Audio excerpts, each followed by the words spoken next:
maturidade empresarial está muito ligada ao dono. Se esse dono ele não entende qual que é a estrutura inicialmente de um plano, né, ele vai ter muitos desafios ali de consequência.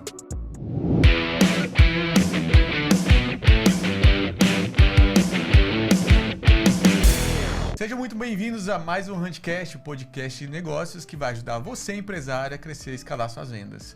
Meu nome é William Oliveira e hoje a gente vai falar sobre um tema muito importante, terminando o ano de 2025, que é sobre planejamento estratégico. E para falar sobre isso, junto comigo aqui, o Rafael Cravo, meu sócio. E, Rafa, apresenta o nosso convidado especial aí pra galera. Estamos aqui hoje com o André Coit, presidente e fundador da Fire Group, uma empresa de marketing, e da CEO da WeFounders, uma consultoria especializada em planejamento estratégico. André, você passou por uma coisa que eu não passei, que foi criar uma empresa do zero sem nenhuma experiência antes de negócio. Eu peguei uma empresa já rodando, depois criamos a Hunt Sales, mas você criou do zero a Fire Group. Conta pra gente como que foi esse processo, quantos anos você tinha, se era muito novo e como que foi criar uma empresa do zero e agora o WeFounders também. Muito bom. Bom, primeiro, obrigado pelo convite.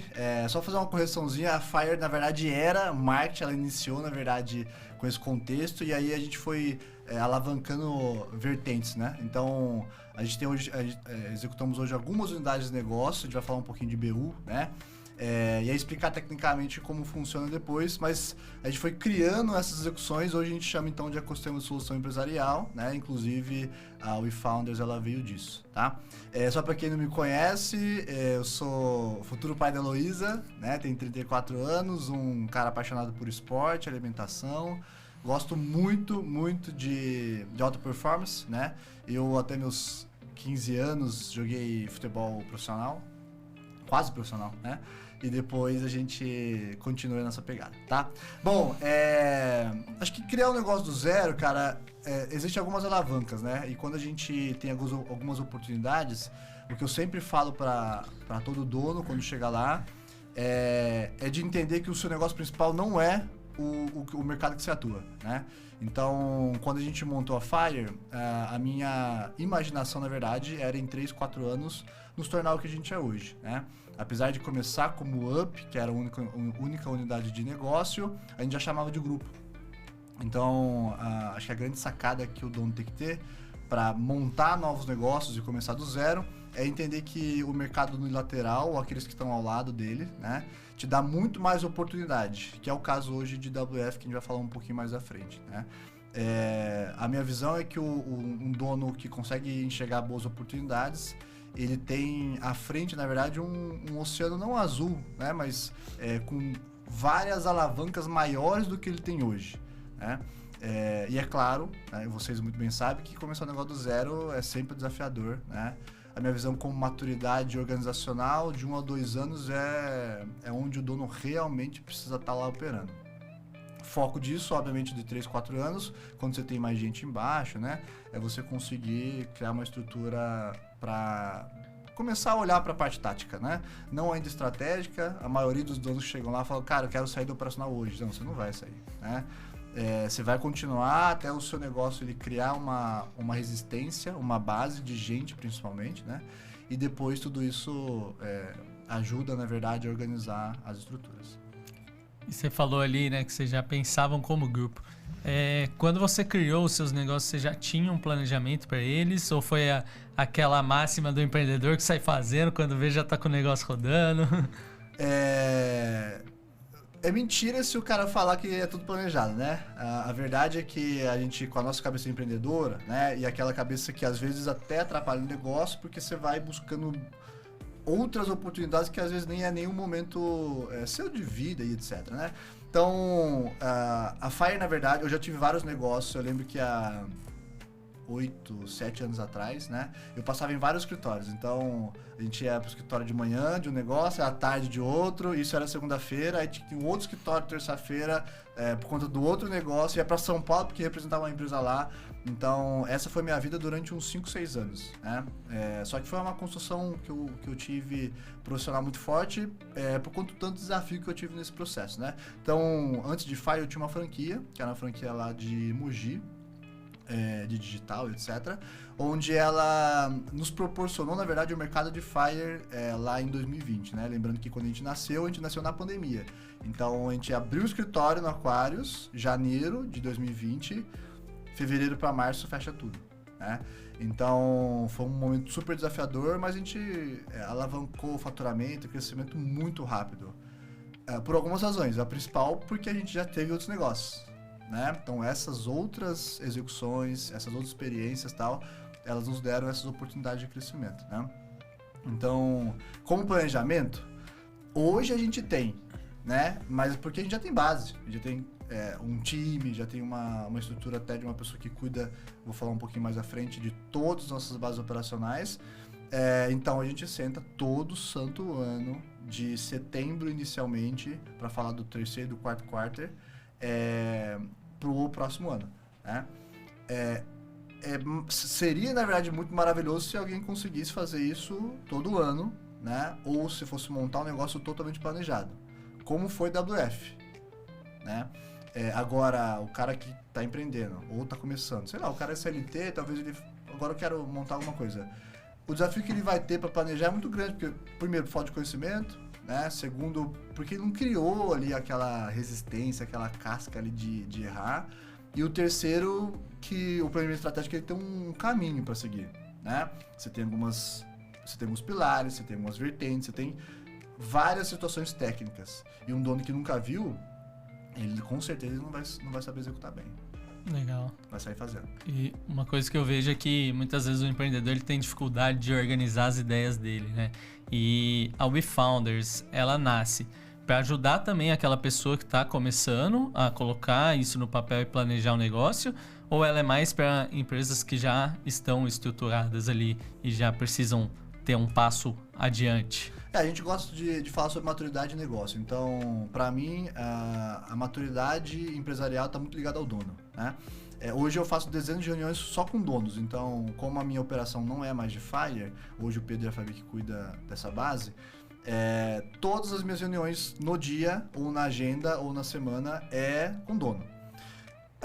O que eu vejo, assim, para colocar um pouco de objetividade, mas parte técnica também.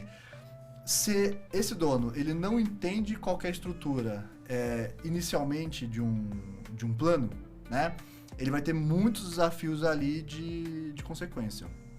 Então, seja o pequeno, vou falar pequeno, uma estrutura, que se você colocar lá literaturas, a empresa pequena é uma coisa na realidade, né? Na outra, é aquele cara que está no balcão fazendo as coisas. Então, vou chamar isso de pequeno, que é o cara que recebe a encomenda, ele embala, ele faz a estrutura de nota fiscal, etc.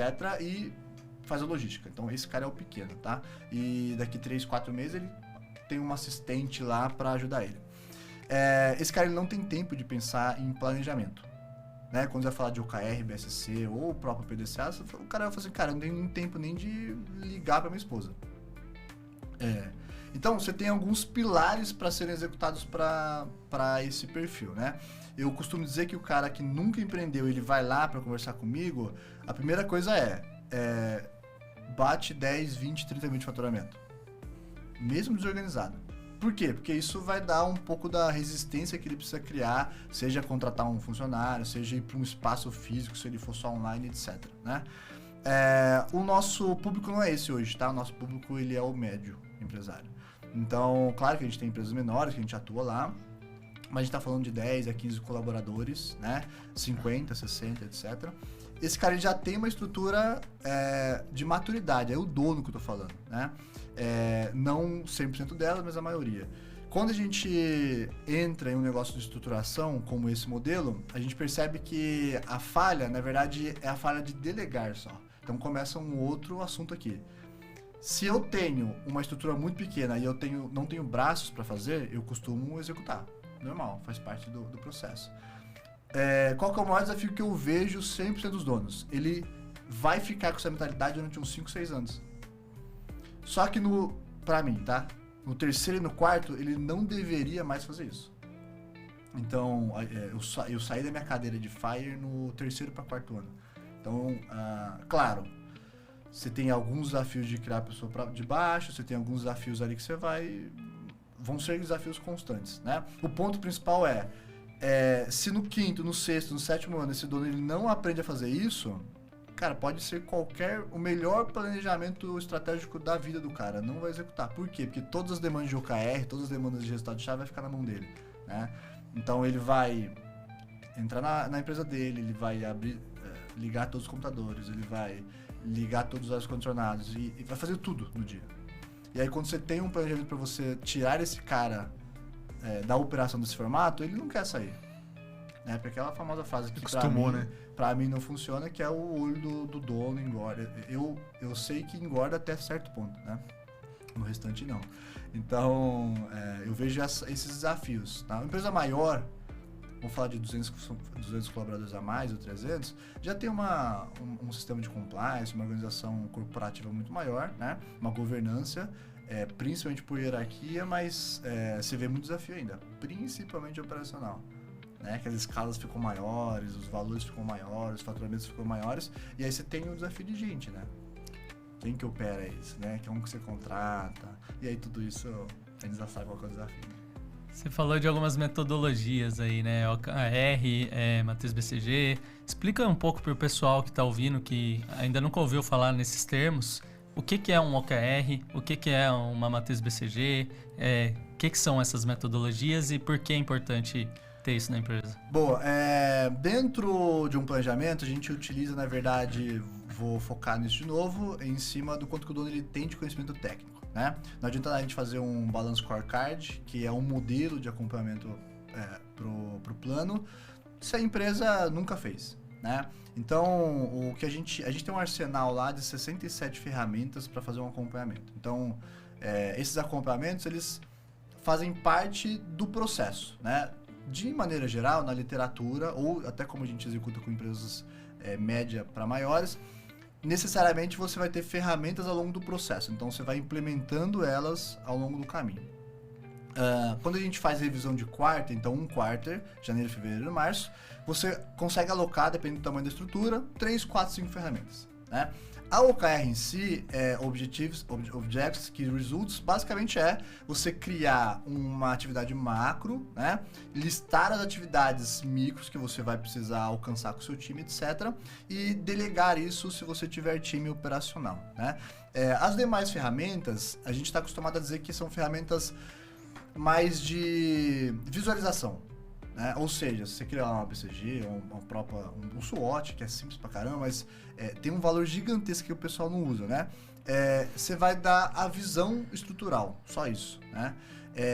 O ponto principal, muita gente fica buscando ferramenta, né? Então, ChatGPT, etc, para você entender o que aquela planilha ela faz. A real é que eu já vi isso muito acontecendo, tá? Você pode aplicar a melhor ferramenta possível. Se o time ele não entender que a OKR ela precisa ser simples, ou ela for, se o time tiver, obviamente, uma estrutura, ela for complexa ou possível para ser entregue, não adianta a ferramenta, entende? Então, o dono chega lá, porque ele acompanha a gente, né, nas redes sociais e tal, falou, cara, eu quero aplicar aqui a matriz BSC no meu negócio. Eu falei, cara, você não vai aplicar isso. Primeiro que você não sabe o que é, segundo que você não tem nem capacidade financeira você nunca fez um orçamento base zero, você não sabe ler uma DRE. Então, toda essa estrutura aqui, não importa a ferramenta, né? Mas a gente tem 67 num arsenal lá, num drive nosso gerencial, né? Que depois eu posso até encaminhar e tal para vocês. Mas de maneira geral, a gente utiliza OKR. Tá? Listar o objetivo e desenha as microatividades. Para quem não sabe, o OKR ele foi muito usado pelo Google. O Google levou o Google onde está hoje com base no OKR, né? E tem até uma história do YouTube ali, tem um livro chamado Avalie o que Importa, que conta essa história. E ali fala como que o YouTube se tornou o que é hoje com base nos OKRs, né? Por conta dos OKRs, né? Como que o empresário pequeno, médio aqui, ele pode usar isso? O que ele tem que ter de cuidado ao implementar um OKR? Quais as melhores práticas ali para ele fazer isso? Muito bom. Acho que a gente pode começar com a melhor prática, que é ser simplista, né? Então, eu vou dar um exemplo aqui o mais objetivo possível, até para quem está nos acompanhando, tentar se colocar nessa situação, né? Então, vamos imaginar uma empresa de 5 colaboradores que tem um faturamento de 40 mil reais, com espaço físico e serviço, beleza? Seja qual for o serviço. A gente utiliza alguns pilares. Dentro do planejamento estratégico, tem 3 pilares principais, que é gestão de negócio, envolve marketing e vendas, né? Inclusive tecnologia, se a empresa tiver. Na unilateral dela, pessoas e processos. Então, são esses 3 pilares. Então, repetindo, gestão de negócios, processo e pessoas. Quando você vai construir o tal da OKR, você vai executar via pilares, né? Ou seja, se você tem uma estrutura importante de gestão de negócio, você vai colocar ali os objetivos, etc., envolvendo esses mapas. Qual que é o maior erro que a gente vê e quando a gente aplica, o que a gente faz, né? A gente senta lá com o dono de negócio e ele vai aplicar isso na ferramenta X. Quando ele começa, o maior desafio dele é separar pilar. Então ele acredita que, sei lá, eu vou dar um exemplo aqui de processo de contratação, tá? A empresa não tem nenhum mapeamento disso. Só que quando ela vai criar essa OKR, ela coloca em gestão de negócio e não de pessoas. Ou seja, existe então um desafio de entendimento técnico de qual pilar colocar. Outro exemplo muito forte, cara, que aconteceu ontem, na verdade. Essa empresa, obviamente eu vou proteger o nome, ela colocou branding, né? Não vou nem entrar no termo aqui, mas ela colocou como vendas. Tá errado? Não, mas é a longo prazo, certo? Você prepara a sua marca, o podcast é para branding, tem vários tipos de estratégias para você colocar. Só que a gente desenha um planejamento estratégico para 12, 24 e 36, dependendo da empresa, até 5 anos, né? Se você aloca essa estrutura de branding para curto prazo, você não vai alcançar. E aí as microatividades estavam assim, entregar posts na rede social, entregar conteúdo. Cara, isso aqui não faz parte de uma estrutura de marca que está envolvido no marketing, né? Então, se esse dono, e por isso que esse é o nosso trabalho, né? Não deixar ele errar nisso, porque se ele errar nisso, perceba que 2025 vai ser inteiramente direcionado a esse erro. Aí ele vai chegar lá no final do ano e falar assim, cara, eu tenho um branding. Tá, e o branding ele tá lá no pilar de vendas para esse cara, né? O que você vendeu com isso? Ah, cara, eu coloquei lá 100 mil seguidores, tá? O que você vendeu com isso? Né? Então, acho que o principal ponto em cima dessa ferramenta de novo é esse dono tecnicamente conseguir executar o pilar correto com a estrutura correta. E é simples, não pode ser um negócio futurista. E isso a gente está falando dessa empresa pequena, né? A empresa maior, obviamente, tem outras estruturas, tem uma governança, tem hierarquia de posição, a gente consegue, obviamente, deixar o negócio mais técnico, né? Mas de forma simples, acertou no pilar, acertou no gestão de negócios, pessoas e processos, vai correr bem. Ô, André, pensando no pequeno empresário, que normalmente as empresas que estão nos ouvindo aí, certamente tem um empresário ali que ainda não faz o planejamento estratégico. Qual que é o melhor momento para o cara começar e como que ele começa esse planejamento estratégico? Cara, muito boa pergunta. Todo mundo senta lá, faz a pergunta. Tipo assim, cara, eu não tenho, nunca fiz. Quando que eu começo? Para mim, deveria começar em outubro. Tô falando em meses do ano, tá? A gente divide sempre em quarter, de novo repetindo. Você tem janeiro, fevereiro e março, um quarter. Abril, maio, junho e assim você segue. Quando você... Então, vou falar 2 momentos aqui que são importantes, tá? O primeiro, quando a empresa já tem, como que ela consegue acompanhar isso, que é o jeito que a gente faz hoje, e quando ela não tem. Quando ela já possui, ela vai, então, revisar essas estruturas trimestralmente, beleza?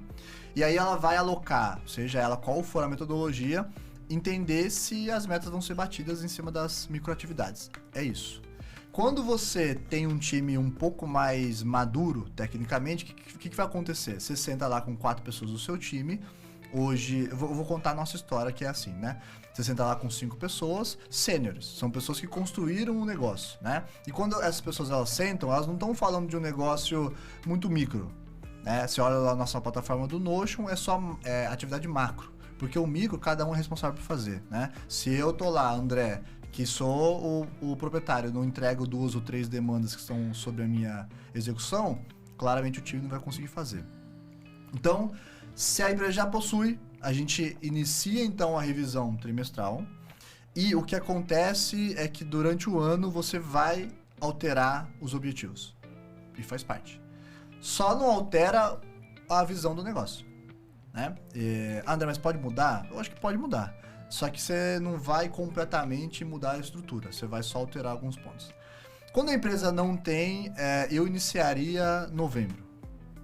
Só que o grande desafio do dono pequeno, né, esse público que a gente está falando, esse cara não tem tempo. Então, a matriz do planejamento é você conseguir parar, na nossa metodologia, 2 ou 3 dias, não precisa ser necessariamente, né, corridos, mais de 5 ou 6 horas cada um, com os donos, focados naquilo lá, com o celular virado para baixo. Só que esse é o maior desafio do cara. Ele não consegue ter 3 dias na agenda dele, né? Se ele não tem esses dias, como que ele vai fazer sozinho? E como que ele vai se preparar sozinho na casa dele para fazer final de semana ele e a esposa dele? Entende? Então, lá atrás, um passo lá atrás, é assim, tá na maturidade de negócio empresarial de 1 ou 2 anos, você vai fazer um negócio muito micro. Assim, sabe? Pra você ter um plano, pelo menos. O problema dos negócios, e é o que eu mais vejo, é que o cara não sabe nem onde seguir. Então, você começa em janeiro, eu falo, cara, tô vendendo, segue a vida e tal, aí tem uns problemas ali no meio do caminho, seja financeiro, seja com gente, ele vai ver, já tá em junho. Aí junho tá no meio do ano, né? Você já começa a ter uma escala ali do mercado, etc, acontece qualquer coisa, piscou o olho, tá em dezembro. Então, aí você pergunta pra ele, como que foi o ano? Foi o mesmo, né? O resultado foi os mesmos, a gente alcançou mais ou menos e tal.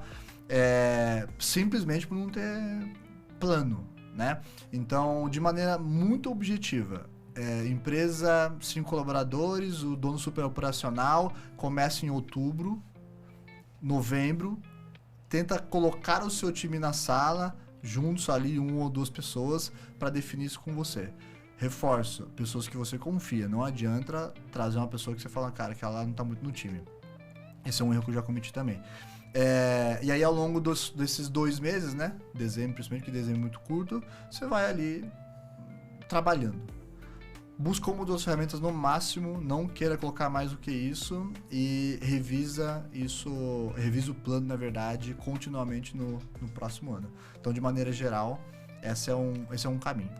E assim, dentro desse plano que ele vai começar ali no novembro, às vezes até em dezembro, que é um mês para alguns negócios um pouco mais tranquilo ali, tem uns dias ali de final de ano, talvez seja um momento para o cara aproveitar e já olhar para o planejamento estratégico, né? Quais são os pilares principais? O que o cara tem que ter ali no planejamento dele que não pode faltar? Obviamente tem metodologias, né? Sim. São várias, mas assim, olhando pro cara, o simplista que você falou ali, né? Quais ingredientes que não pode faltar nesse planejamento que ele precisa ter para ter minimamente ali um sucesso no próximo ano e começar a organizar a empresa dele? Pô,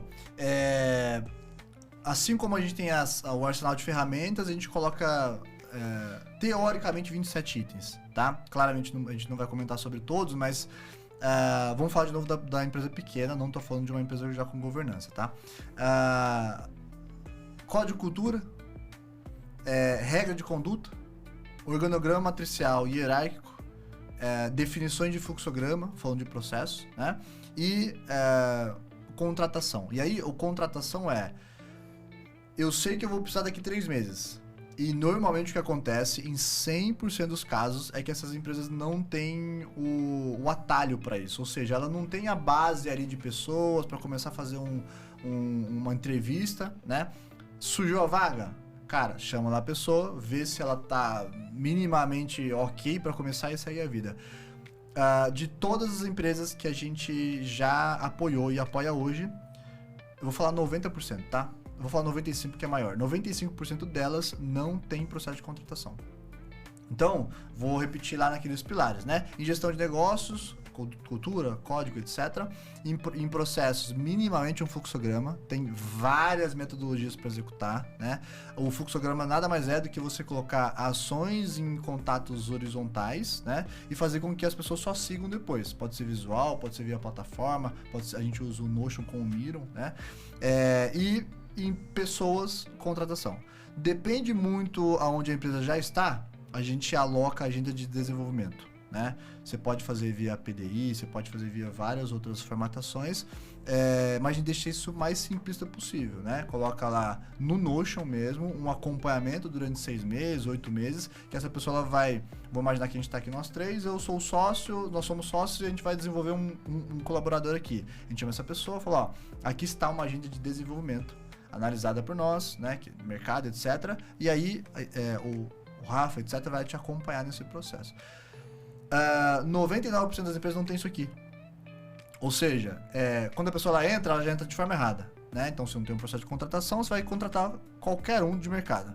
Quando ela entra, qual que é o maior desafio depois? Onboard. Se não tem onboard, a pessoa entra errado e também ela vai continuar no formato errado, né?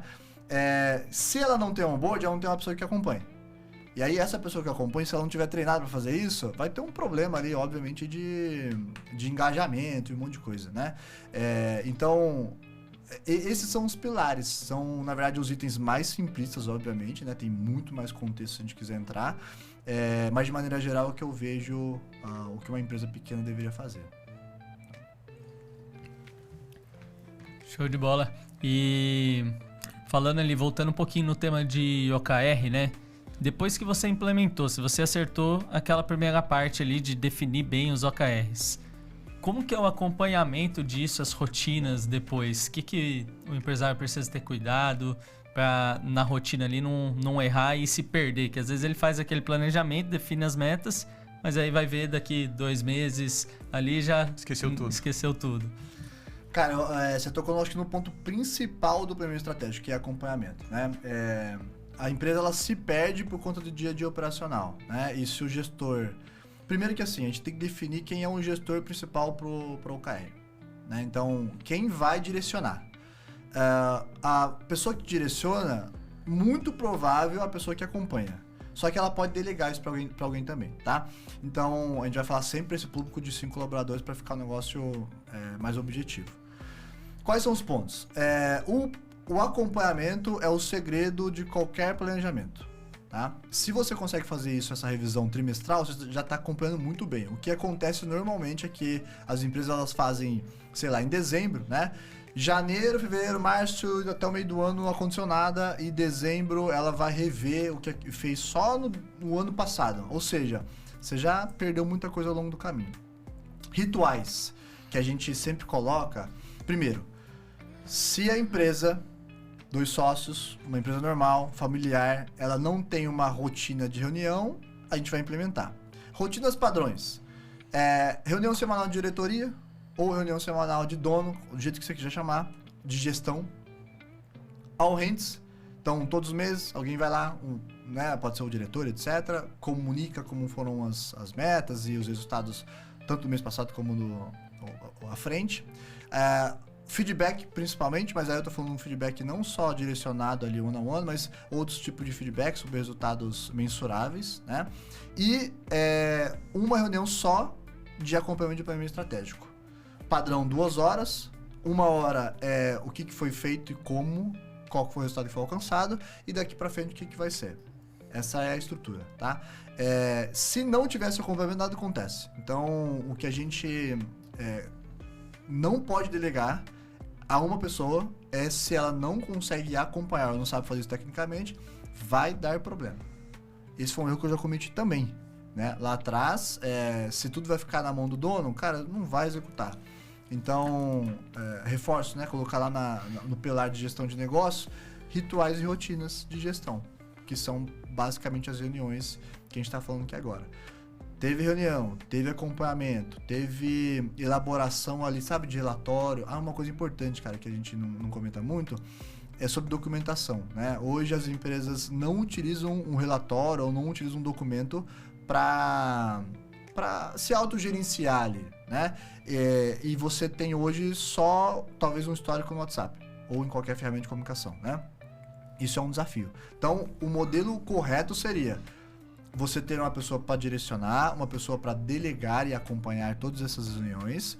E saindo delas, documentação, a gente de novo usa a plataforma do Notion para isso, né? E documentar via relatório. Parece ser um negócio muito complexo, mas é simples, né? E hoje, aliás, tem um monte de ferramenta que grava reunião, que depois já cria relatório por si só. Porque todo ano, se tiver padronizado, se tiver documentado, é só você, entre aspas, dar um copiar e colar, né? Quando você não tem, obviamente, ainda, você vai criar todas essas documentações. Muito boa uma pessoa de analítica ou uma pessoa de análise para conseguir fazer isso, né? Então, você tem no time essa pessoa, fala, você vai responsável, você não precisa, talvez, nem gerenciar nenhuma meta aqui, nenhum objetivo, mas você vai documentar. Se ela fizer isso muito bem feito, você já tem 60% do seu plano no caminho, né? Pode ser que o resultado não seja alcançado, mas você tem ele no caminho. Eu vejo que um fator fundamental também para tudo isso funcionar é a estruturação ali de lideranças, né? Como que hoje você vê a importância disso, da empresa ter líderes fortes, né?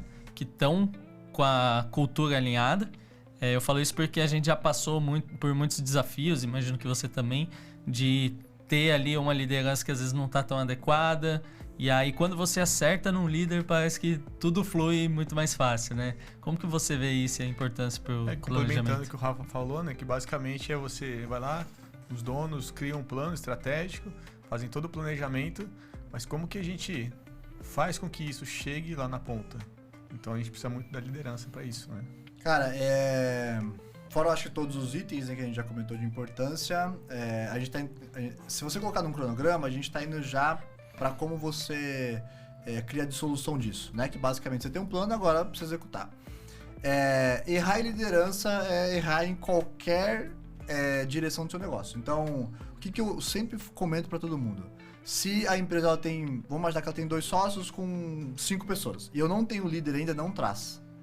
Porque a chance de você levar para essa mesa pessoas que, cara, não que elas não estão querendo construir, mas tecnicamente ela quer estar ali só trabalhando, recebendo o salário dela, etc. E faz parte do processo. Se você trouxer essas pessoas aqui, ao longo do caminho, talvez você vai ter que demitir, talvez vai ter que ter um monte de mudanças, e aí a KR, na verdade, que está no braço dela, não vai ser executado. Eu tenho um exemplo muito forte dentro de casa, que é o Pedro, né? Vocês conhecem, que hoje ele é CEO do nosso grupo. E a estrutura que ele teve, ele começou como vendedor júnior, né? Há 3 anos e meio, quase 4 anos já ele está fazendo com a gente.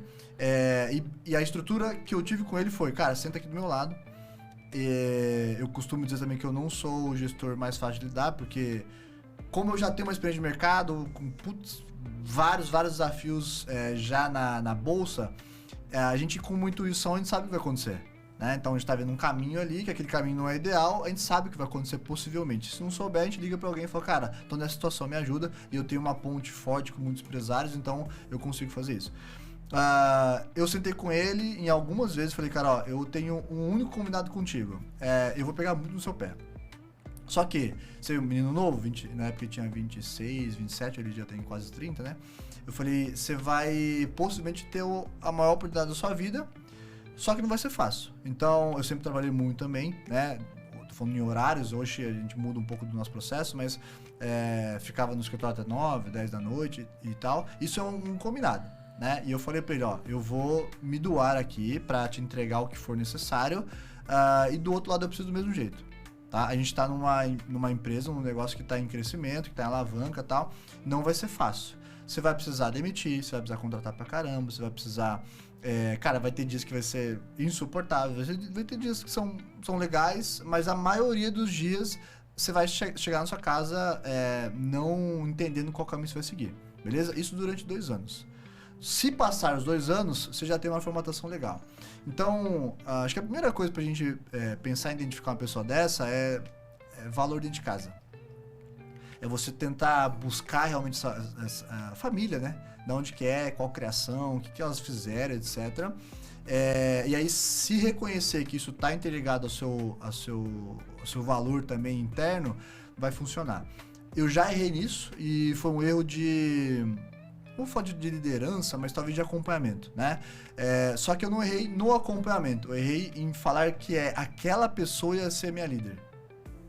E aí, quando eu tenho esse tipo de desafio, eu invisto tempo e dinheiro aqui, né? 2, 3 anos. E acho que o mais importante, quando você percebe que você errou, tudo aquilo que você fez com essa pessoa, você não vai fazer pro secundário, pro próximo. Né? Então o Pedro ele já pegou esse desafio que eu tive, já mapeado, e eu falei, cara, eu vou seguir um caminho muito diferente contigo aqui, que é um desafio constante, não só de trabalho, de coisas novas e tal, mas de muita cobrança. Né? Há 6, 8 meses atrás, um pouquinho mais, uns 9, 12 meses atrás, a gente fez um board interno, e eu falei pra ele, ó, eu tenho 2 cadeiras pra gente seguir aqui, tá? Tinha uma outra pessoa que também tava executando, e eu falei, ó, eu estou liberando as 2 cadeiras principais nossas, que no caso era meu da Fabi, minha sócia, né? E falei pra eles, tem aqui 2 cadeiras, tem a cadeira executiva e tem a cadeira operacional, beleza? Tudo que vocês tiverem aqui ao longo do processo, eu vou comprar no board. Então, o que era o board? Era uma reunião semanal entre algumas pessoas ali, onde as pessoas só acompanhavam, na verdade, algumas atividades que eu colocava como prioritárias. O que a gente puxa nisso? A gente puxa parte técnica, a pessoa precisa estudar para isso, né? Principalmente motivação para fazer aquilo.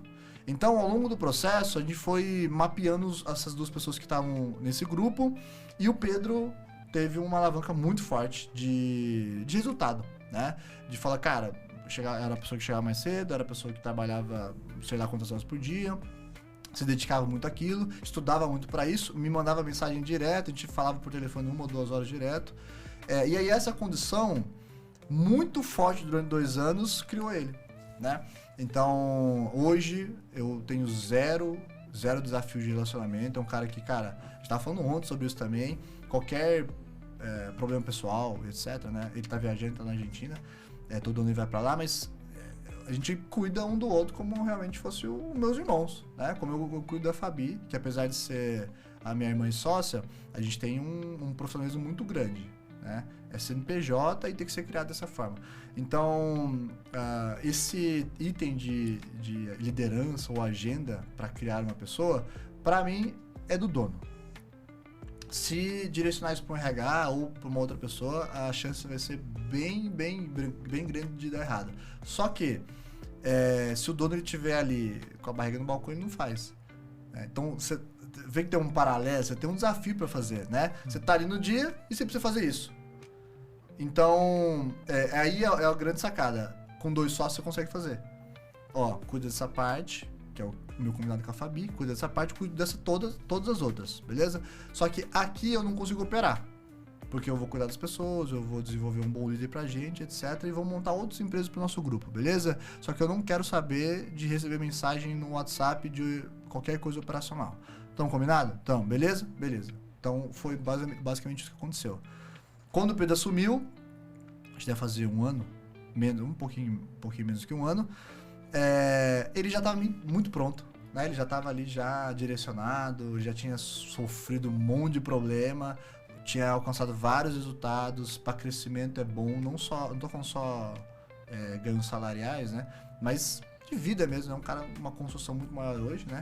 E cara, assim, 25, ele tá montando um monte de produto, é um cara muito bom de produto, porque ele tá vendo uma reviravolta de mercado muito forte, né? Com IA e etc.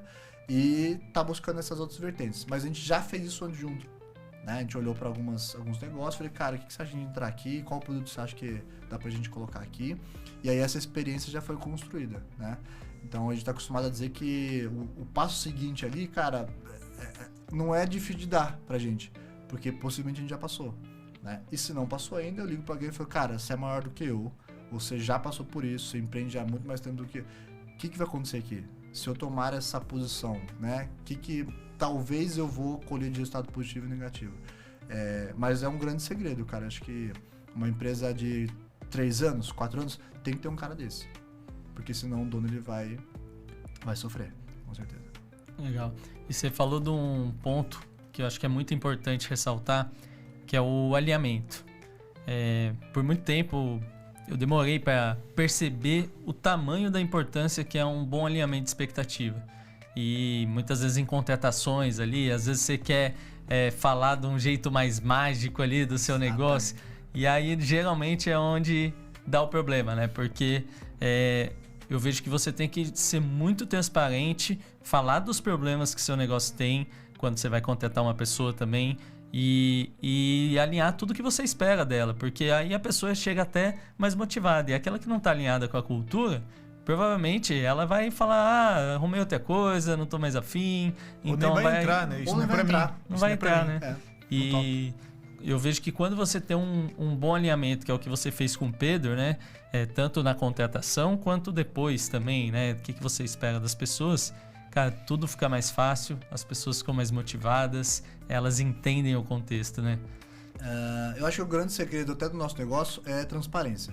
Então, não importa se é minha sócia, não importa se é meu CEO, não importa se, cara, seja lá qual for, meu parceiro, a gente joga muito limpo lá. Só que o jogar limpo não nem todo mundo, aliás, a minoria das pessoas gostam de jogar esse jogo, né? De eu falar na sua cara e falar, cara, ó, o resultado não tá bom, eu não estou falando sobre você, eu tô falando sobre o resultado, ok? Só que você precisa mudar algumas coisas. E aí essa pessoa, talvez se ela não tem maturidade ou alguma coisa, ela vai puxar pra ela. E a conversa que eu sempre tive com ele foi assim, cara, a gente tá em treinamento, beleza? E pra treinar tem que sofrer. Ao longo do processo vai ser chato pra caramba, cara. Mas eu te digo, 2 ou 3 anos você tá preparado pra assumir o que você quiser, né? Então, esse alinhamento, e eu aprendi muita coisa nesse tempo empreendendo. Acho que a coisa mais importante que eu aprendi em entrevista é ouvir. Porque normalmente o dono, ele quer ser mágico. A empresa é assim, tem benefícios, e pra parar, a gente cresceu, a gente evoluiu, e só fala. Vamos crescer absurdamente tanto tempo. Absurdamente. Agora a nossa empresa tá crescendo e vai contratar 20 colaboradores. Você tá aqui, então a gente escolhe se você vai ser um serviço tranquilo.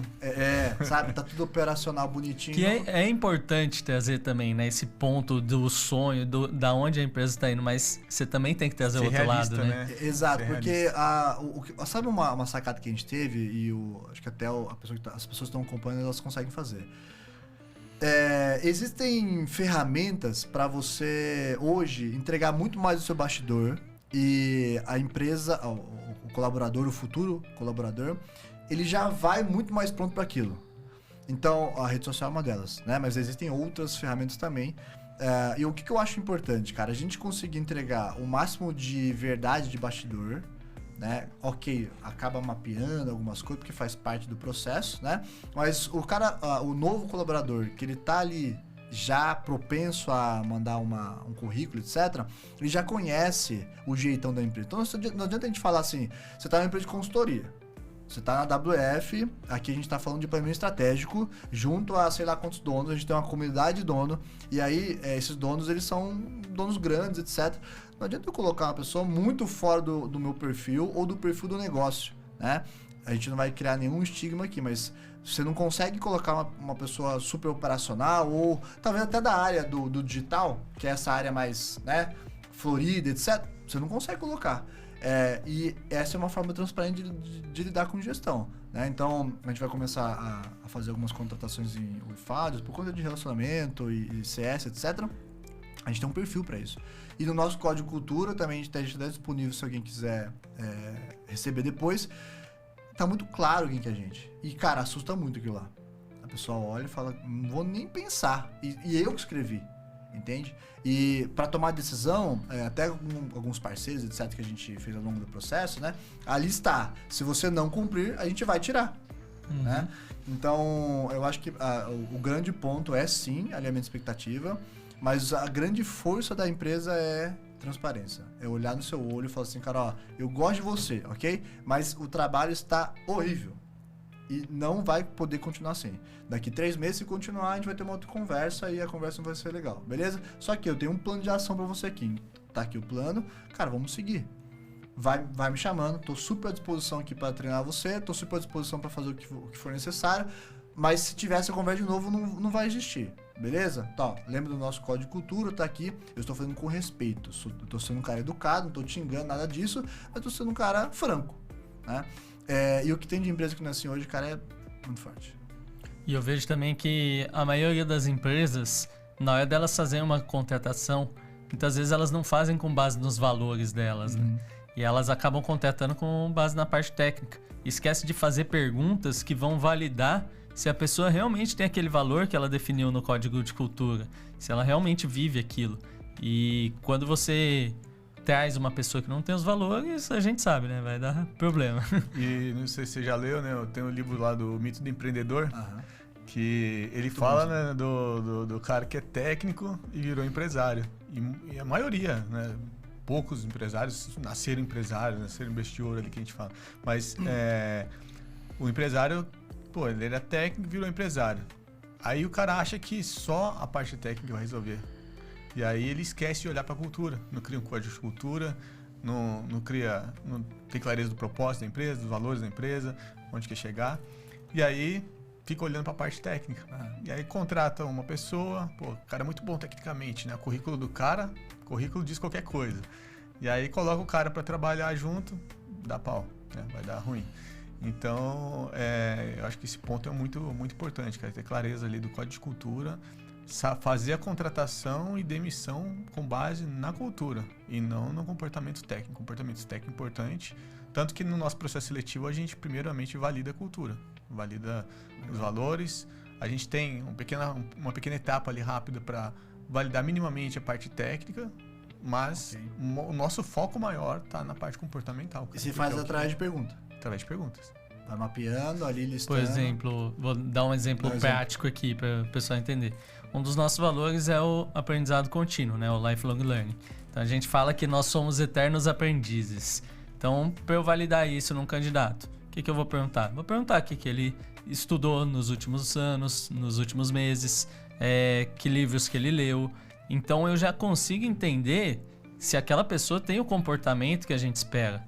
E muitas vezes ali você pega pessoas que às vezes falam, não, eu leio, eu costumo ler. Aí você vai e pergunta que livro que ela leu.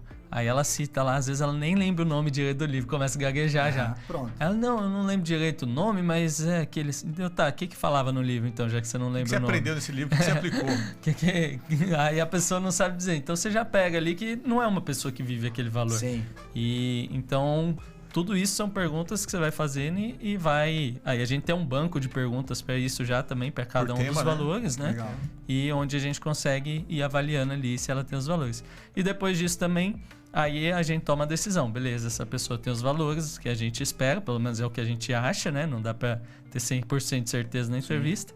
E aí a gente vai para uma outra etapa, que é o fit cultural, que é onde a gente já tomou a decisão, mas é onde a gente abre o código de cultura, mostra quais são os valores, até fala para ela, ó, inclusive esse aqui você tem, porque lá na entrevista a gente fez essa pergunta e você falou isso. Então ela já entende ali o contexto da empresa e ela já chega muito mais preparada. E ali onde a gente fala tanto a parte boa, né, como a gente está crescendo, se desenvolvendo, quanto também os problemas que ela vai enfrentar ali. O que não é gostosinho, a cadeira que tá quebrada, que ela... Um exemplo, né? Assim, que ela vai ter que enfrentar no dia a dia ali, né? As coisas que não estão perfeitas também. Isso né? que você falou, né? Um pouco atrás ali. Muitos empresários não têm nenhum processo de contratação. Sim. Vai abrir a vaga só quando precisa realmente. E aí a chance de dar ruim é muito grande, porque... O cara ele até faz uma entrevista, mas ele tá querendo se enganar. Putz, eu preciso muito dessa pessoa. Isso aqui dá pra relevar, eu acho que dá pra consertar. Aí ele pega ali algum comportamento muito crítico, que ele sabe que, o lifelong learning é importante pra gente. Mas o cara não fez nenhum curso, não leu nenhum livro. Mas parece ser um cara bom, cara. E aí começa a mentir pra ele mesmo. Parece ser um cara bom. Eu acho que dá pra relevar isso. E o mais engraçado é que mesmo sabendo de tudo isso, tendo cometido erro várias vezes, ainda assim tem vezes que a gente abre mão de alguma coisa e erra de novo, né? É pela falta de opções, pela falta de um processo seletivo constantemente aberto para você. Que você falou, acho que a gente até comentou no podcast, né? De ter pessoas boas que você sozinho não vai a lugar nenhum. E, cara, se você não tem um time fera do seu lado, esquece, cara. Pessoa meia boca é empresa meia boca. Então, assim, para você ter os melhores, você não vai abrir uma vaga hoje e vai ter amanhã. Esses caras estão trabalhando. Esses caras estão em outras empresas. Não estão no mercado. Então, assim, é outra dica para você empresário, cara. A gente já errou bastante nisso. Querer contratar mão de obra barata e fácil. Esquece. É difícil e caro. Esse é o cara que você precisa ter na sua empresa. E como que vocês estão vendo hoje existe uma demora em encontrar uma pessoa, faz parte, né? Como que vocês estão vendo esse processo mais demorado ainda? Não estou falando só do 2024, mas acho que 2025 vai ser um fluxo para isso, tá? Conversando com várias pessoas, esse é o desafio principal de 2025. E podem marcar, que é encontrar pessoas boas para cadeiras que você tem hoje. Como que vocês veem talvez esse desafio gigante de encontrar, não um cara perfeito ali, porque não tem, né? Mas desse processo, porque é um processo que você investe tempo, investe dinheiro, né? Entrevista, um monte de coisa, passa lá um tempão fazendo triagem de currículo e tal. Como que vocês veem esse desafio e o que acho que o dono, que é legal a gente trazer, né? O que esse dono ele pode fazer para melhorar tudo isso daqui, para ser um negócio mais natural? Porque você fala com o dono, fala, cara, você precisa contratar. Ele fala, não, cara, não vou contratar. Eu tenho um problema, eu demiti por conta disso. O que você acha que a gente pode fazer aqui para ajudar esse processo? Legal. Uma coisa, sempre foi uma dificuldade, né? A gente sabe que, assim, na minha visão, você tem que ter como se fosse um funil igual você tem um funil de vendas, você tem um funil de gente. Então tem aquelas pessoas que você começa a prospectar aqui, vai criando um relacionamento, vai avançando ela aqui etapa por etapa, até um dia você conseguir trazer ela. Então, por quê? Porque essas pessoas estão trabalhando. As pessoas que, quando você busca a pessoa que não está trabalhando, a não ser que você dê uma sorte dela estar em uma transição de carreira ali, ou algum motivo ali muito que justifique isso, geralmente são as pessoas que são as piores do mercado. Porque a pessoa que é boa mesmo, geralmente ela tem uma oportunidade. Então você tem que ter um funil. Só que para você ter esse funil, é o que você falou, você precisa de tempo. Você precisa parar para fazer uma entrevista, para fazer outras coisas. Então, qual que foi a solução que a gente criou? A gente automatizou o processo, boa parte dele. Por exemplo, uma triagem que a gente faz é pedir um vídeo, porque no vídeo você já consegue ter uma ideia. E aí depois, agora a gente implantou IA. Como que funciona? A IA ela faz uma ligação para a pessoa, ela avalia as características, os comportamentos, os valores, e aí com base nisso ela traz um score daquela pessoa, se aquela pessoa está apta ou não. Então, é uma forma... Por quê? Porque a gente queria ter o processo seletivo aberto, mas a gente tinha que parar para ir lá fazer entrevista, fazer reunião, e isso tudo toma tempo.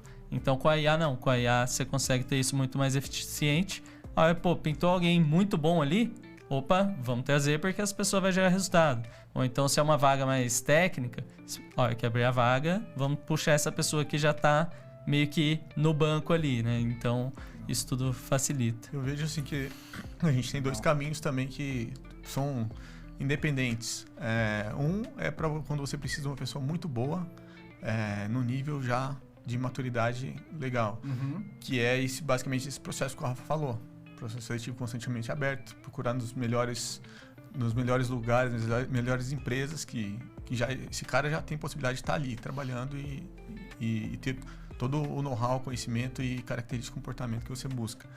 E o segundo caminho que eu vejo, que já linka um pouco mais na linha de raciocínio que você falou da dificuldade de contratar, é a gente trazer pessoas um pouco mais júnior, mais novas, e formando essa pessoa. A escola ser uma escola, a empresa ser uma escola. Porque você precisa ter gente também, porque aí você foca mais no comportamento, você não vai focar no hard skill, né? Você foca essa pessoa tem os mesmos valores, está alinhada com a cultura e tem ambição, quer crescer, quer se desenvolver, essa pessoa é ideal.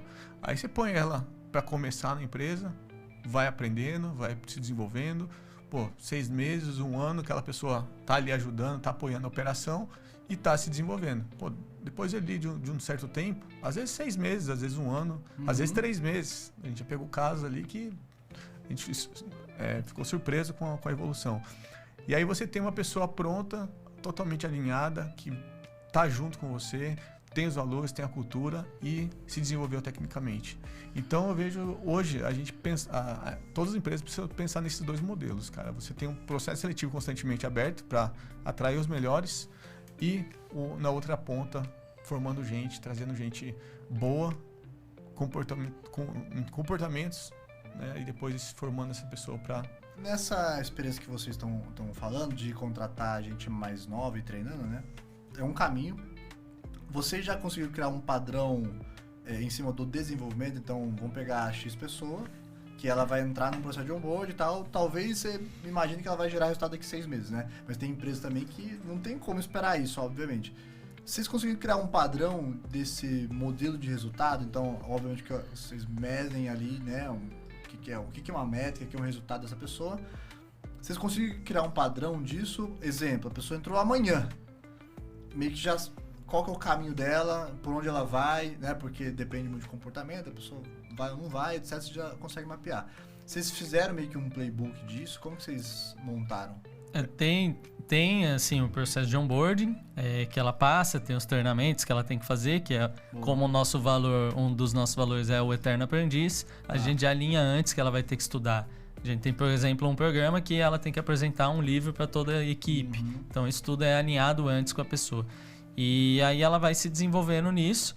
Mas assim, o que falta a gente melhorar um pouco ainda é a parte dos checkpoints. Que é, daqui 3 meses, o que ela precisa de fato na prática ali tá entregando, né? Então, isso a gente tem um pouco de forma intuitiva, mas talvez precise de você ali do nosso lado organizando a casa. Passo a passo a gente organizou, né? O Legal. onboarding, o que fazer no dia 1, o que fazer no dia 2, o que fazer no dia 3, semana 1, semana 2, semana 3. Então isso a gente já tá organizado. E né? já existe um padrão de análise de resultado, assim, depois disso, vamos imaginar, tá? Em 2025 vamos começar a contratar. Vocês já conseguiram mapear o padrão de resultado? Então, tenho certeza absoluta, se eu trouxer 3 pessoas, as pessoas vão performar ali 80% até o mês 3. Ou ainda é um teste que vocês estão ainda está de forma bem intuitiva, né? Tá, legal. Mas assim, depende muito da área também. Depende se é uma área um pouco mais técnica, se é uma área, por exemplo, de marketing, vendas, área administrativa. Então, tem essas variáveis aí. Então a gente está calibrando esse processo aí de validação. Muita empresa hoje utiliza o Academy, né, até para ensinar novos profissionais, e aí utilizam eles para fazer a entrada como colaborador, né? Eu vejo como um caminho legal, só que tem que ter uma estrutura, né? Você tem que ter fluxo para fazer isso, não só operacional, mas caixa também, né? Você acaba investindo e tal. Mas é um caminho legal porque a pessoa ela já se adequa ao ambiente que você tá, né? E tecnicamente já vai aprendendo, né? Então, uma coisa que eu tenho alguns clientes fazendo, um grande, aliás, ele criou uma formatação de um curso mesmo, de 12 meses, né? Que essa pessoa ela vai lá gratuitamente. Se eu não estou enganado, deve ser um encontro de 4, 5 horas, só que dentro da empresa. Então, ela vai passando ali, toma um café com o dono, almoça, passa o processo inteiro técnico, né? Então ela aprende ferramenta, etc.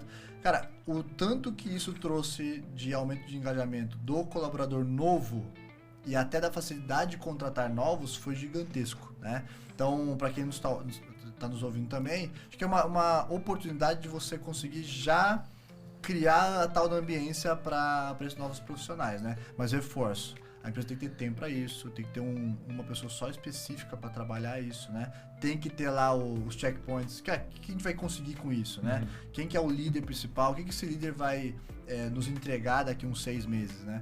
Mas é um caminho também porque você já tem um processo já desenhado, já mapeado do processo de contratação. Quem não tem ainda, não adianta ela nem pensar em IA. Não adianta nem ela pensar ali na Academy, né? Ele tem que fazer outras coisas básicas, assim, né? E eu acho que o grande desafio do cara operacional é esse, né? Você não saber nem por onde começar. Porque a gente tá falando aqui, você já possui, porque eu conheço, e eu também lá, a gente tá falando de 9, 10 etapas do nosso processo de contratação. Não todos, né? Mas a parte técnica, normalmente tem 3 ou 4 encontros, ou uma prova, etc., que às vezes demora 3 meses, demora 2 meses, né? Como que um dono cara, que começou agora, que vai precisar de um assistente, ele não sabe nem esse processo, né? Só que ele deveria implementar. Quando ele começar a implementar, por isso que eu falo muito de padrão, né? Daqui talvez uns 8 meses, 12 meses, com certeza absoluta, com os processos que você já possui, vai ter um padrão ali de entrega de resultado. Então você vai saber, ao contratar lá o João, comparando com a contratação da Maria, o que eles vão entregar em 3 meses, né? Tem uma previsibilidade ali, né? Exatamente. E aí, trabalhando com isso, fica mais fácil ainda, na verdade, né? Porque você vai abrir uma vaga daqui a 3 meses, você já colhe alguns currículos e tal, e por conta de perfil, você imagina que essa pessoa ela vai ter aquele tipo de resultado igual a X pessoas, né? Que é a tal da previsibilidade, não só de faturamento, a forma aqui de pessoas também, que é importante, né? E nada disso adianta se não ter o resto que a gente conversou aqui, que você trouxe durante o podcast, né? Que é o acompanhamento, a liderança, exatamente, tudo indicadores ali também. Aí você pode até ter a métrica, mas se você não tem um time ali acompanhando da forma correta, né? Você acaba se perdendo. Uma coisa muito legal que a gente fez lá, até compartilhando aqui, é um programa de reconhecimento com base nos valores da empresa. Então, legal. Por exemplo, a gente tem lá os nossos valores. Quando alguém vive um desses valores, todo o time, eles podem reconhecer aquela pessoa como se fosse uma espécie de dinheiro, assim, uma notinha. E isso hoje é digital, né? A gente começou com uma notinha de papel. E aí a pessoa vai lá e manda aquele reconhecimento. E isso vira métrica também, porque aí a gente consegue saber quais valores da empresa estão sendo mais vividos, porque as pessoas estão mandando o reconhecimento com base naquele valor. Consegue saber também quem está vivendo mais, quem está participando mais, quem está sendo mais reconhecido. Legal. Então tudo isso, e vai gerando cases, né? Quando você vai fazer depois uma contratação, você tem os cases ali que estão registrados e você pode compartilhar, ó. Aqui a gente vive o valor eterno aprendiz, por exemplo, dessa forma. Uma vez teve uma pessoa que fez isso, isso e isso.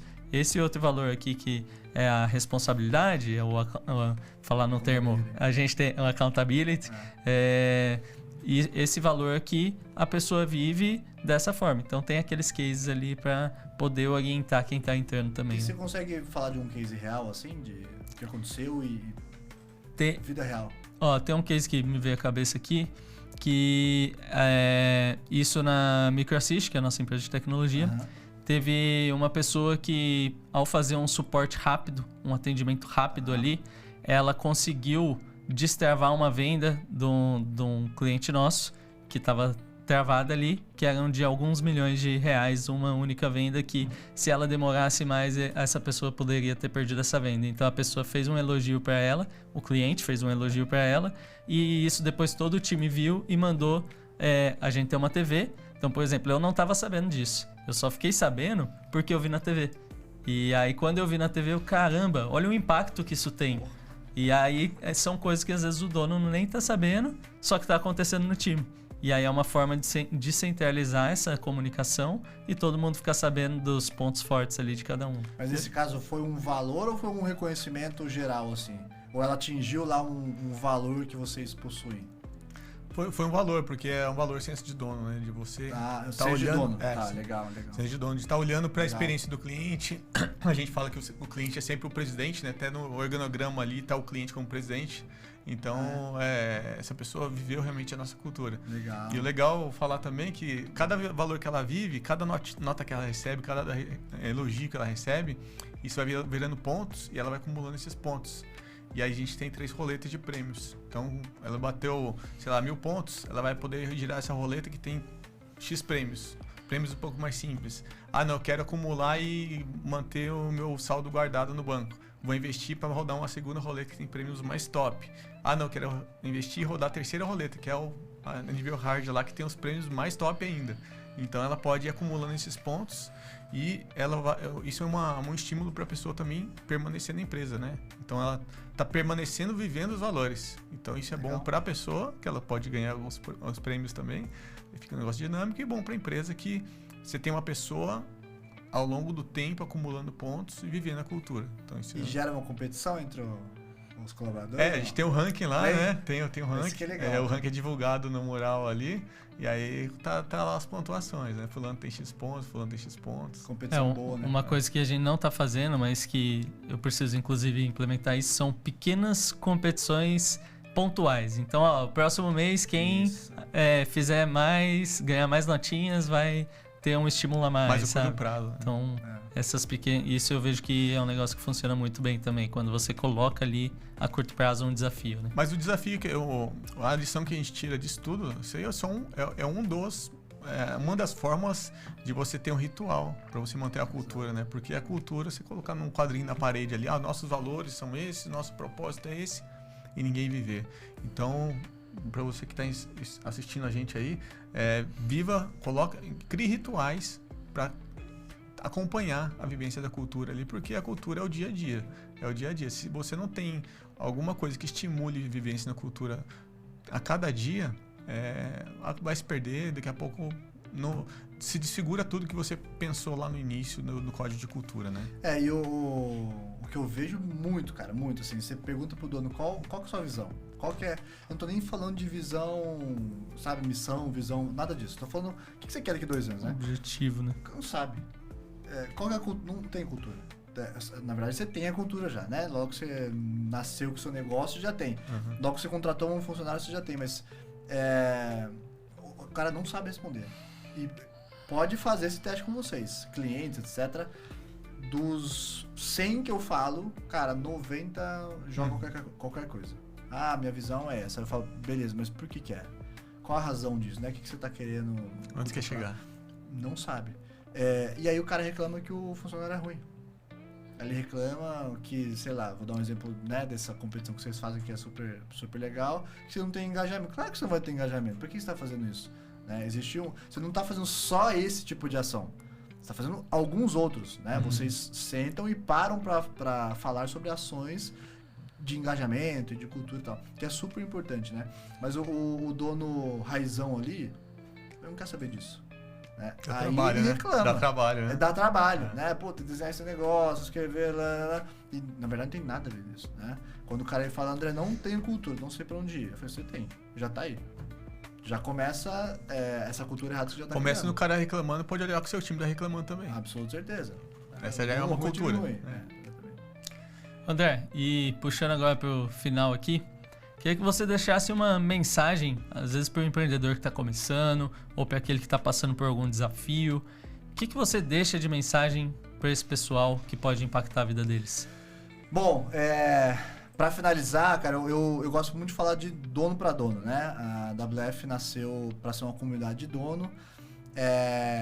E o que eu sempre comento em qualquer evento que eu sou chamado, café que a gente faz, é que, cara, é desafiador 100% das vezes. Eu tava falando ontem pra hoje com a minha esposa é médica e ela tava dando plantão ontem no hospital e tal. Quando a gente chegou em casa, por volta de depois da reunião que a gente fez, né, no nosso parceiro lá, ela tava muito ansiosa. E a pessoa que ela tá ali ligada no 320, né, e normalmente ela é bem mais tranquila e tal, ela comentou um negócio muito forte comigo que falou assim, cara, eu não sei, eu acho que o plantão vai ser meio estranho, né? Eu falei, mas meio estranho por quê? Ela falou, não sei, cara, tô sentindo alguma coisa. Dito e feito. Não vou falar tecnicamente, né, o que aconteceu lá, porque ela é especialista em medicina fetal. E aí teve que fazer um parto lá super difícil, etc. Mas graças a Deus salvou mais uma vida. E ela chegou hoje de manhã, né, em casa, super feliz e tal. Porque foi chamada tipo 2 horas da manhã para salvar uma vida, que é a especialidade dela, que é a profissão dela, e tudo ocorreu bem. Mas há 8 horas atrás ela tava, cara, com um negócio bem estranho, né? E a gente conversa muito, a gente eu tenho 34 anos, ela tem 35, a gente tá há 20 anos juntos, né? Ou seja, cara, a gente respira o mesmo ambiente, o mesmo ar há 20 anos juntos. Eu conheci ela quando tinha 14 anos, né? E eu falei pra ela o seguinte, falei, você possivelmente tá com uma intuição de alguma coisa que eu não sei te ajudar, eu acredito pouco, sabe, você tem de energia e tal, mas sou eu, né? Não levo muito isso. Só que você tá preparado. Então, se alguma coisa for acontecer, você tecnicamente sabe fazer o que for necessário, né? Se for alguma coisa, cara, que não tá muito no seu alcance, segue a vida. Deixa o cara lá de cima cuidar da gente.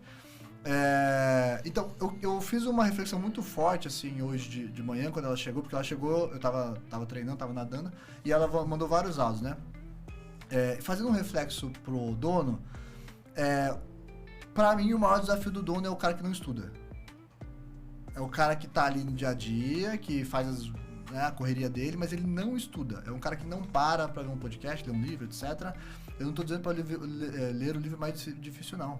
Tô dizendo pro cara colocar no celular dele um aplicativo que chama 12 Minutos, que ele vai ler vários pequenos livros no mês, né?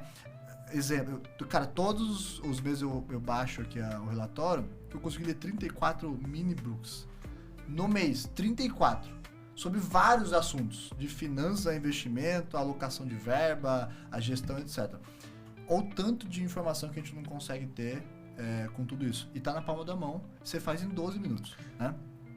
Então o que eu deixo vá buscar conhecimento, vá conversar com pessoas que na verdade sabem muito mais do que você. A gente, como dono, e eu me coloco nisso, a gente tem um ego muito forte, né? E aí quando você tem ego, nada acontece. A chance de você conhecer uma pessoa num evento que você não quer ir é muito forte. E aí você vai no evento e fala assim, cara, talvez eu encontrei meu sócio, né? E aquilo lá vai te elevando. Então, uma coisa muito, muito forte que eu deixo pra todo mundo que senta comigo lá. Tem que estudar, cara. Tem que falar outra língua, tem que buscar outras coisas que você não conhece, que você não é capaz de fazer hoje, né? Por quê? Quando você tiver uma intuição de que alguma coisa vai acontecer, como foi da Érica, você tá pronto pra fazer. Porque você trabalhou para aquilo, você estudou para aquilo, etc, né? Então, como forma final, eu sou um eterno aprendiz, acho que todo mundo tá nessa mesa né? Porque a gente tá sempre buscando. E vai ter desafio todo dia. Quando a gente alcança uma base estrutural, como é o nosso negócio, cara, é desafiador. Ainda assim é desafiador. A gente tem estrutura, tem time, tem tudo. Cara, e ainda assim, a gente para e vê um monte de coisa que precisa melhorar constantemente, né? Imagina quem não busca. Imagina quem segue a sua vida ali só caminhando, né? Então, pro dono pequeno, pro dono médio, pro grande, cara, senta a bunda na cadeira, vai ler um livro, vai buscar coisas novas, vai sentar com gente diferente, vai fazer um podcast com gente diferente, vai conhecer, vai almoçar com outras pessoas. E eu acho que o que vocês fazem aqui é importante para isso, né? Você não só tá aqui compartilhando conteúdo, mas, surge aqui uma amizade. E essa amizade, daqui pra frente, cara, pode construir várias coisas. Né? Você entra no meu ciclo de network, eu entro no de vocês, e, cara, olha o tanto de coisa que a gente pode fazer junto. Né? Simplesmente, não tô falando só desse podcast, mas simplesmente a gente sentou numa mesa durante 1 hora, trocou uma ideia legal, olho no olho, transparência, cada um compartilhando a sua experiência, e daqui pra frente pode ter muitas coisas, né? Então, eu queria deixar esse recado aí, que é o que eu vivo e o que eu sigo hoje. E complementando isso que você falou, o empresário que está assistindo a gente busca conhecimento, automaticamente ele tem sorte. Porque que a gente fala sempre, né? A sorte é quando a pessoa encontra a oportunidade, encontra a pessoa preparada. Então, se você não estiver preparado, imagina a sua esposa ali, se ela não tivesse a técnica, não tivesse o conhecimento, cara, é uma vida na mão dela, né? Na mão dela. Então, assim, no empresário, às vezes são muitas vidas que estão na sua mão também. Exatamente. Então, a gente tem que fazer essa reflexão. E o Grant Cardone fala isso, né, Rafa? O Rafa tá lendo o livro 10X do Grant Cardone, e ele fala que é uma obrigação de todo ser humano ter sucesso. É uma responsabilidade nossa. Então, porque a gente já nasce com tudo na mão. É só a gente buscar o conhecimento, buscar as ferramentas certas, se conectar com as pessoas certas, que a gente vai chegar no nosso objetivo. Andrezão, gratidão por aceitar o nosso convite aí. Se as pessoas quiserem te encontrar, onde que elas podem te encontrar no Instagram, LinkedIn, as suas redes sociais aí? Bom, o Instagram principal, @André_Coit, a gente tá muito forte lá no @wefounders.co, e quem quiser também pode seguir lá o firegroup.digital, que basicamente é as nossas estruturas lá, onde a gente compartilha um monte de coisa. E pode mandar mensagem, eu respondo DM, tem um time que fica lá também. André, a pessoa manda tal coisa, a gente pergunta, manda resposta, precisar, manda conteúdo, né? Tudo isso que a gente falou de ferramenta, a gente compartilha por lá também. Valeu, Andrezão. Gratidão. Se você quiser continuar recebendo nosso conteúdo, nosso podcast, segue a gente lá também na rede social, @rand.sales no Instagram. Abraço, até a próxima.